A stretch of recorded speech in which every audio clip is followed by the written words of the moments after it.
In this video, I will show you how to create fruit water splash effect. Hold Ctrl click. Press Ctrl C. Hold Alt click.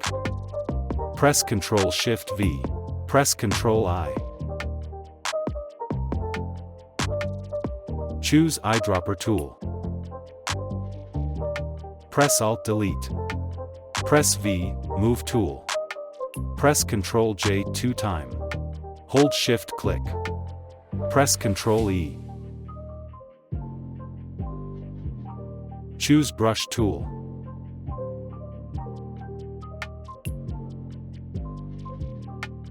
Press V, Move tool.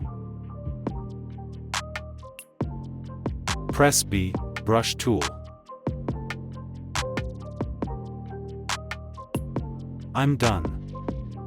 Before and after. Don't forget to like this video, and thank for watching.